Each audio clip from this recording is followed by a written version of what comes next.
Tony. There's a break in there. Come on, break. What's your 20, buddy? Everton, what's yours? Forward. What's Center City, Philadelphia, Roger? Roger. What's the old handle? Dollar 1, Comstock Kid, Roger. Oh, 10-4, Comstock Kid. This is Tiny out here in Havertown. 10-4. 1004 there, Tony. 1004. Yes, I have the copy up there. Oh, not too bad. Coming up here about a 10. Alright guys, on the bench I got a CPI. This is a CP 2000 base. This is actually the third one this year so far. So this one here came in, actually the person called me, said, asked me if I had a switch, mode switch for it. And I said, a mode switch? You know, I've never really heard of those going bad, but whatever, you know, anything can happen, right?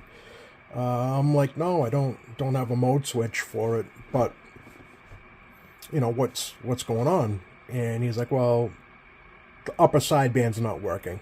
No RX, no TX on upper sideband. I said, okay, well, you know, I don't have a switch, but you know, I decided to send it in, see if I could take a look at it. So I'm like, yeah, sure, definitely. See if I could do something. I don't know. Sometimes, you know, it's you talk on the phone, but you know, without having your tech look at it, you know, it could be anything. So it might be something simple, might be something that you can't do, but you know, over the phone diagnosing is impossible, right? So you have to actually put your eyes on it and see what's going on. Well, anyway, it was here. Took a look at the switch, and it's actually even written back here, USB switch, but took a look at the switch, and you know, within a couple of minutes I realized that the switch was not bad. Switch was doing what it was doing. But I could confirm that there was no upper sideband. So this particular radio, let's actually go over to a schematic, not for the CP 2000 base, but we're gonna look at a schematic for the CP 400 base. And let me tell you, this, using this as well as the regular service manual for this that everybody can just download, that's like almost damn near impossible to follow, at least for me anyway. And I don't consider myself a dumb person, but I feel like it's an overly complicated service manual, if that's what you want to call it. The schematics are so blurry because you got to blow them up like 300% on, you know, some of the schematics that you can't even make out the lettering. It's just super annoying, and I wish Sam's made a manual for these for the 2000 base, but unfortunately they didn't. But anyway, let's get over. I'll show you what it's fixed. I'll show you what happened with this radio. Stand by. Alright, so that's the CP400. Obviously a completely different radio, but it does share similarities, in including the synthesizer alignment, but that's because the synthesizer board, which is right here, let me try and zoom it out a little bit. There we go. It's the same exact board in both radios. Same exact board. The receive and transmit board is similar. They're similar, but not the same. So you're still kind of bound. You could use this for some stuff, but you're still kind of bound to both service manuals if you want to go down this road. So the synthesizer alignment is going to be the same for both radios, and it's just easier to use the SAM's manual for the synthesizer alignment for the 2000. But anyway, so everything was fine up until this step right here. So input a frequency counter to test 0.7 on the synthesizer board, and then you adjust C667 for 10.1970.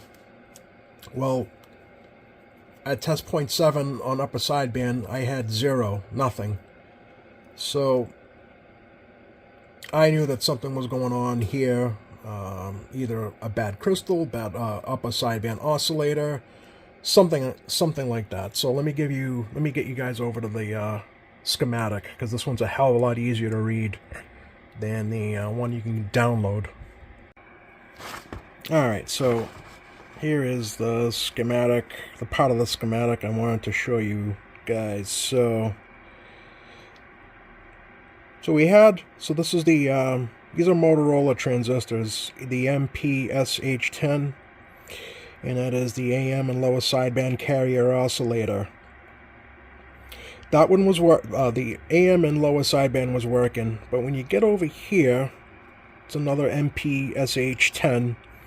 This is for the upper sideband carrier oscillator, and I had voltage. That was switching, so that comes right from the switch itself. So that's how I knew the switch was working. But it just wasn't oscillating, so I wasn't getting the 10.197 megahertz there. And if you look, test point 7 is here. So this had 0 here on upper sideband. So one of the first things I did was I took out that transistor and tested it. I had all the voltages were correct, but I still pulled the transistor out and tested it. Tested fine. Still wasn't oscillating. So I ended up going to the C667, which is a variable cap, and there was nothing there. So this was, I can show you guys exactly where it is. It's back there. There we go, some light. That right there.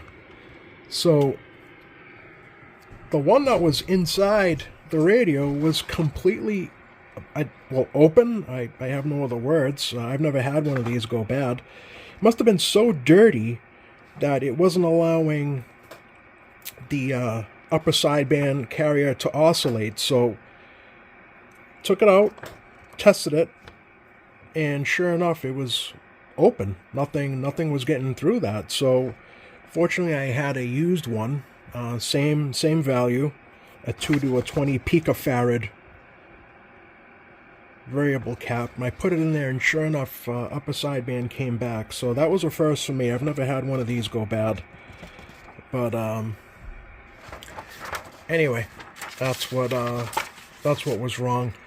But I wouldn't have been able to, at least me, I'm sure there's plenty of more intelligent nerds out there that could probably have, looked at that and looked at the online schematic and had, done something. Me, on the other hand, I needed something nice and clear to see exactly what I needed to go troubleshoot. So now the other issue I have with the stuff that you can download online for the radio is the fact that you don't have a board layout. They tell you, where the alignment points are, but they don't tell you what each transistor is. And that's a problem, at least for me it is. So fortunately, the tip that I can give people is, if you're working on the 2000 base and you're having issues with the synthesizer board, and you can't get something aligned, and you're following the alignment procedure, go ahead and use the SAMS, the 268 for the CP400 base. It saved me a lot of time and aggravation trying to decipher, exactly what the schematic is trying to say.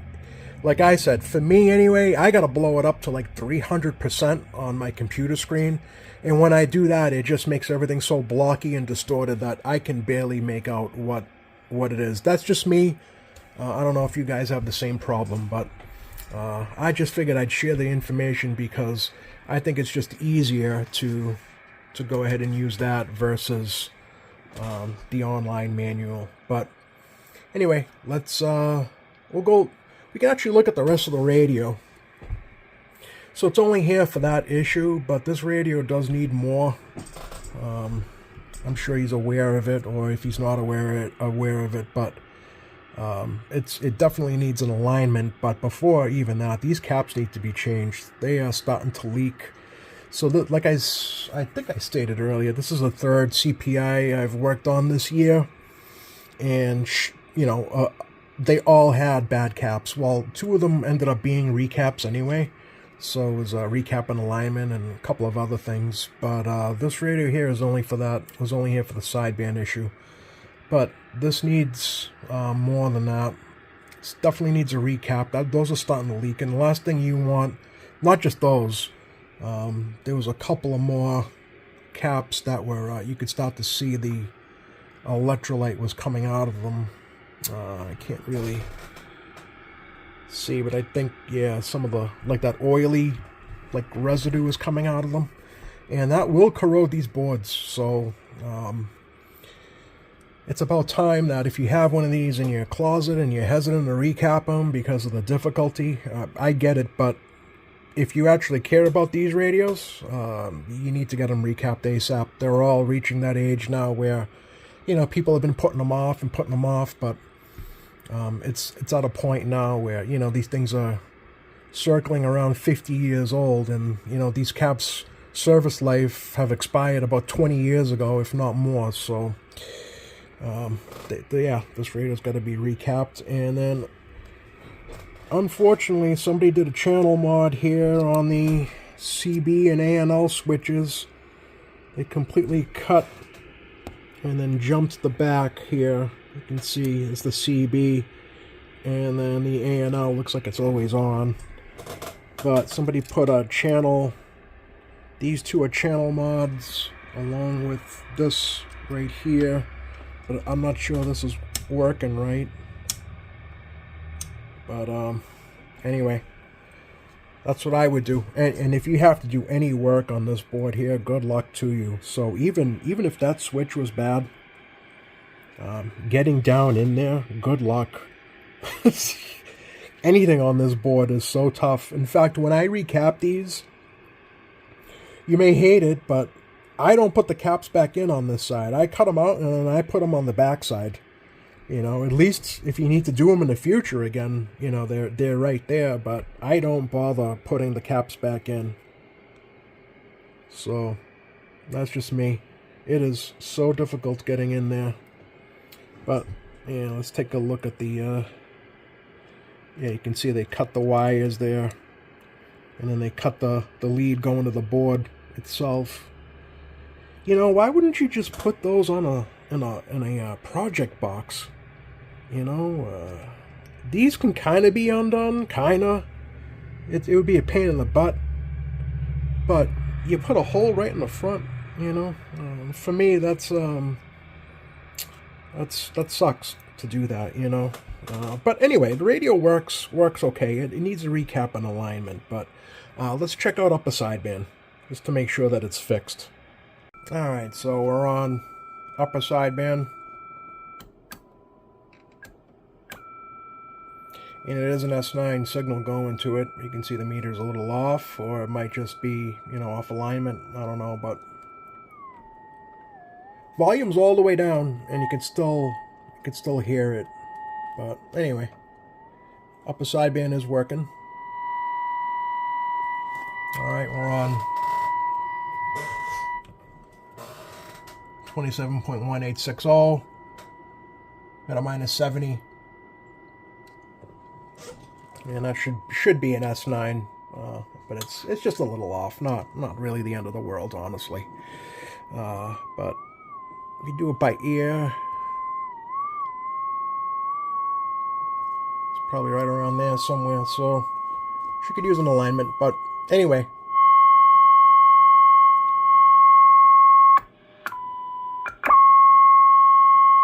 upper sideband is back. All right, let's try transmit. All right, upper sideband. Audio, check. Audio. Audio, check. 1, check 2. 21 watts.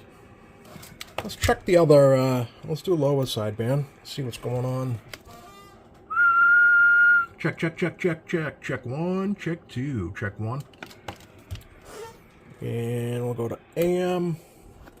Let's see what we got for a carrier on AM. Ooh.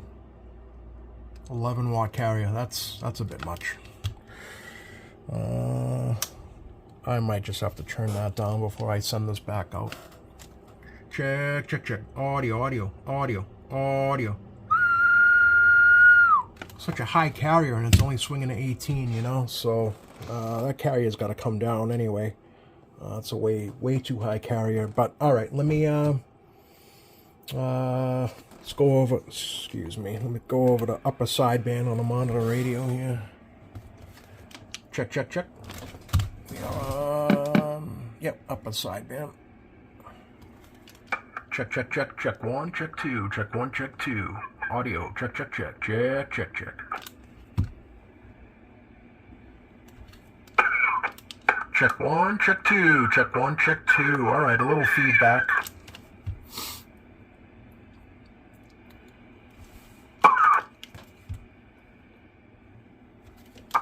Check one, check two, upper sideband. All right, there we go. Upper sideband is back. Put that back to lower. All right, I have to, even though it's not in here for that, but I'm gonna lower that carrier down and see how it looks on the waveform.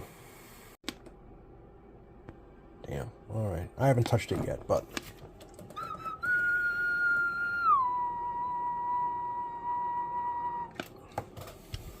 That is horrible.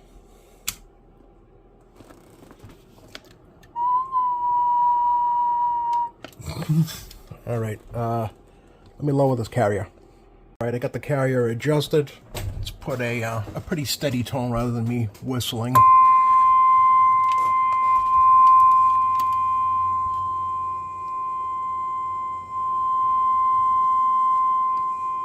That same PEP, but way better looking waveform. I don't know what that was before, but anyway. All right, guys.